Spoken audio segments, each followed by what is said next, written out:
गुरुजी राधे राधे। राधे राधे। मेरा नाम स्वाति हुआ, मैं रांची झारखंड से आई हूँ। फिलहाल अभी रांची झारखंड में। मेरा 4-5 सवाल है, इसलिए मैं फ़ोन लेकर के खड़ी हुई हूँ।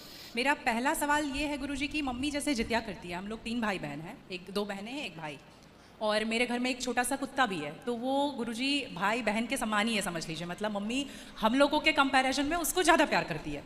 मोस्ट ऑफ द टाइम उसके पीछे ही मम्मी का जाता है। तो जब मम्मी जितिया करती है तो कहते हैं सबको पहनाती है वो बद्दी जितिया, हम उसको भी पहना सकते हैं। क्या पहनाती है? वो जितिया जो पहनते हैं ना, अभी जितिया वाला जो पर्व था कुछ दिन पहले। हाँ हाँ, या देखो नहीं पहनाना चाहिए? ये क्या होता है, पहले ये समझाओ, हम अभी समझे नहीं। क्या होता है? भाषा में मैच मैं बताती हूँ। जैसे पति के लिए तीज किया जाता हाँ। है, ठीक उसी प्रकार से बच्चों के लिए जितिया का पर्व किया जाता है। हमारे यहाँ उसे संतान सप्तमी कहते हैं शायद, मुझे इसका ज्ञान नहीं। हाँ हाँ, हमारे यहाँ उसको संतान सप्तमी बोलते हैं। ठीक है, ठीक है, ठीक है। देखो, बच्चों के साथ बच्चों का व्यवहार करो। जीव मात्र से प्रेम करना बुरा नहीं है, सबसे प्रेम करो, सबको रोटी दो, सबको प्यार करो, सबको दुलार करो। प्यार दुलार करने में कोई बुराई नहीं, पर हर चीज की मर्यादाएं हैं। आप जितना प्यार अपने पति से करती हैं, आप उतना प्यार, उस तरह का प्यार पर पुरुष से करेंगे तो ये मर्यादा के खिलाफ है।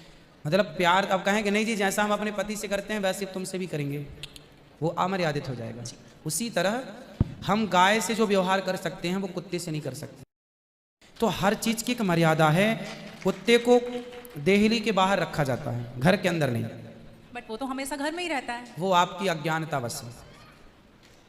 कुत्ता जहां जहां अपने पांव रख देता है, कुत्ता जहां जहां होता है वो अशुद्ध हो जाती है जगह। कुत्ता के स्पर्श से अशुद्धि आती है। इसलिए कुत्ता को रोटी खिलाने का विधान तो है। कुत्ते को आवश्यकता है तो आप उसकी दवाई भी कराइए, है ना। अनायास उसे छूने का विधान नहीं है। तो फिर गुरुजी उसको घर से बाहर कर दें? बाहर क्या, कुत्ते घर के अंदर रहे कब? आज के जमाने में फैशन का जमाना, तो गाय है आपके घर में? नहीं गुरुजी, इसलिए नहीं पॉसिबल है क्योंकि आप फ्लैट में नहीं रख सकते हैं। आप खुद अगर रेंट पे रहते हैं तो समस्या तो यही है कि आज हम कुत्ते को रखने को पॉसिबल मानते हैं पर गाय को रखना इम्पॉसिबल मानते हैं। गुरुजी दिक्कत तो कुत्ते से भी है बहुत लोगों को। हाँ। लॉजिकली देखा जाए, अगर उसको हम बाहर लेकर के जाते हैं शौच के लिए तो उससे भी दिक्कत है, लेकिन कुत्ते में मैनेज हो जाता है क्योंकि हम बाहर लेके जाते हैं। एक्चुअली कुत्ते में आप लोग मैनेज करना सीख गए हैं। काश गाय के साथ भी मैनेज करना सीख गए होते तो गाय भी मैनेज हो जाती है अभ्यास से। अब कुत्ते के संग रहते रहते अभ्यास हो गया।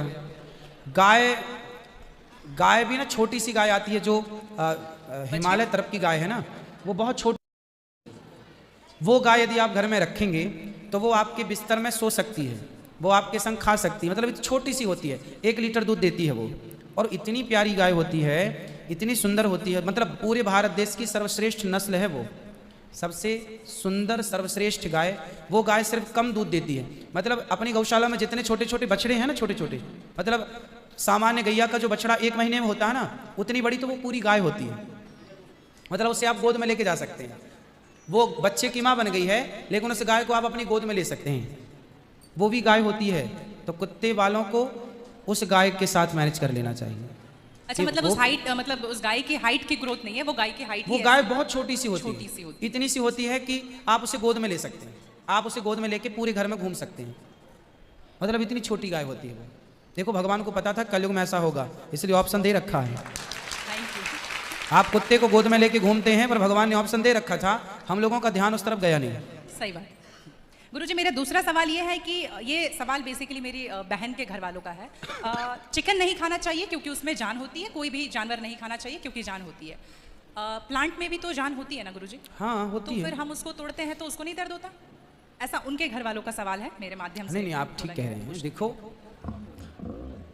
किसी आप ना गेहूं को चबा जाइए, चने को चबा जाइए, दालों को चबा जाइए, तो वो रोती नहीं है, चीखती नहीं है, उसमें रक्त नहीं होता, हड्डी नहीं होती, मांस नहीं होता, वो चीखती नहीं है, चिल्लाती नहीं है ना। पर आप मुर्गी को मारिए तो वो चीखेगी, चिल्लाएगी, भागेगी, खून है, हड्डी है, मांस है ना।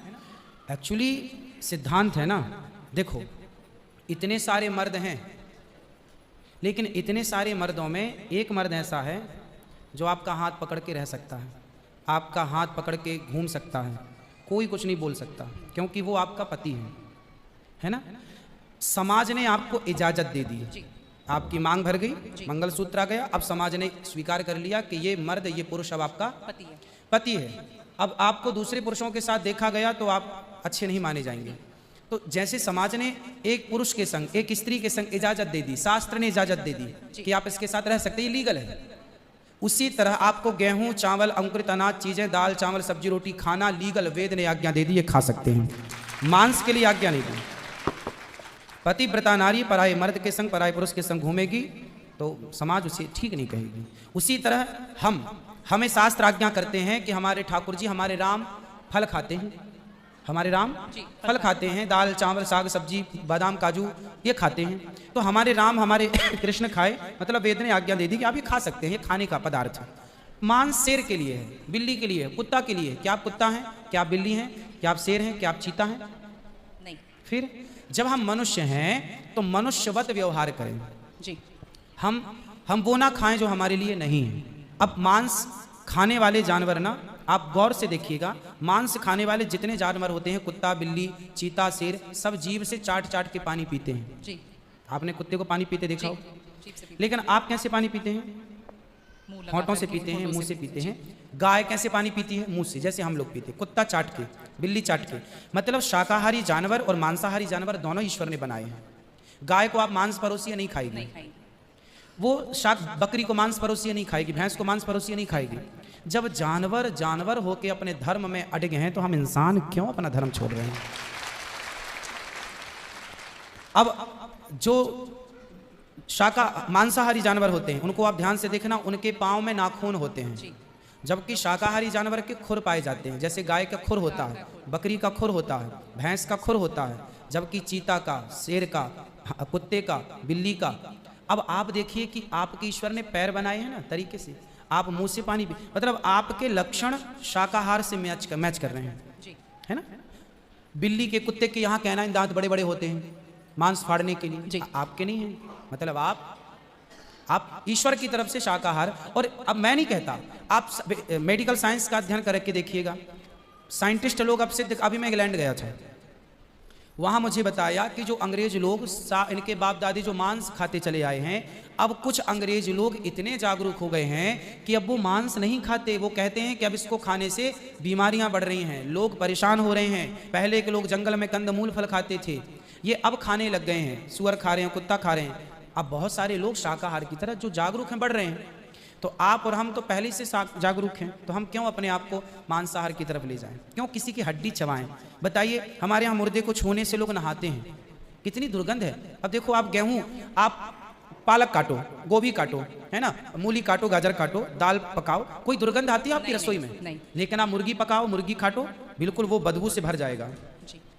मतलब आपकी नाक भी आपको गवाह देने लग जाएगी, भाई बस कर, है ना। तो शरीर एक्सेप्ट नहीं करता, आप जबरदस्ती खिला रहे। गुरुजी, मेरा तीसरा प्रश्न ये है कि जैसे हम लोग एकादशी करते हैं और किसी दिन अगर हम बाहर रहते हैं और उस दिन एकादशी है, फॉर एग्जांपल हम आउट ऑफ स्टेशन है और उस दिन ख्याल नहीं कि एकादशी है, तो अगर हम बाहर चावल खा लेते हैं या लहसुन प्याज खा लेते हैं तो क्या वो ब्रेक हो जाता है पर्टिकुलर एकादशी उस दिन का, या पूरा कंटिन्यूड रहता है जो 108 हम कर रहे हैं? कंटिन्यू कैसे रहेगा? वो पर्टिकुलर वाला कैंसिल होता है ना जिस दिन हम खा लिए बाहर। हाँ, आपने जो खा लिया वो एकादशी भंग हो गई जी, और पीछे से जो हम कंटिन्यू जो करते आए हैं वो तो जो किया वो मिलेगा, जो आगे करेंगे वो मिलेगा। पर हमें इस बात का ध्यान रखना चाहिए, यदि आपने एक बार खा लिया, एकादशी के दिन कोई ने धोखे से कुछ खा लिया, चावल खा लिया, रोटी खा ली, बिस्किट खा लिया, तो भगवान से क्षमा मांगनी चाहिए, प्रभु अज्ञानवश हुआ, हमें क्षमा कीजिए। और फिर उतने को ही फलाहार मान लेना चाहिए, फिर कुछ नहीं खाना चाहिए। जैसे आज आपने धोखे से चावल खाया, आपने खाया ही एक कौर, तभी याद आया आज तो एकादशी। अब आप बोलेंगे नहीं, हे प्रभु अपराध हुआ, क्षमा, भगवान का नाम जप करो और उसको ही मान लो कि मेरा पारण हो गया, अब फिर मैं कुछ नहीं खाऊं, तो फिर वो पूरी एकादशी मान ली जाएगी। गुरुजी, मेरा चौथा सवाल ये है कि आप कहते हैं दारू पीना पाप है, चिकन खाना पाप है क्योंकि उसमें जान है। दारू में ऐसी कौन सी चीज मिली होती है कि उसको पीने से पाप हो जाता है? अगर आप पी के कुछ गलत कर रहे हैं तो फिर गलत है लॉजिकली, तो फिर पाप क्यों? और अगर दारू में नशा चुकी होता है, अगर वो पाप है तो फिर तो पुड़िया खाना, सिगरेट पीना, सारी चीजें पाप में आ जाएंगी। पाप अलग विषय है, अभी मैं समझा देता हूँ आपको। जब हमारा देश गुलाम था जी, तो एक अंग्रेज ने एक पंडित जी की कनपटी पे बंदूक रखी, और अंग्रेज ने कहा, ये पंडित जी यहाँ आओ, तुम बड़े पुजारी हो? हाँ पुजारी हैं। हिंदू हो? हाँ। आज मैं तुम्हें गोली मारूंगा। पंडित जी बोले, क्यों मारोगे?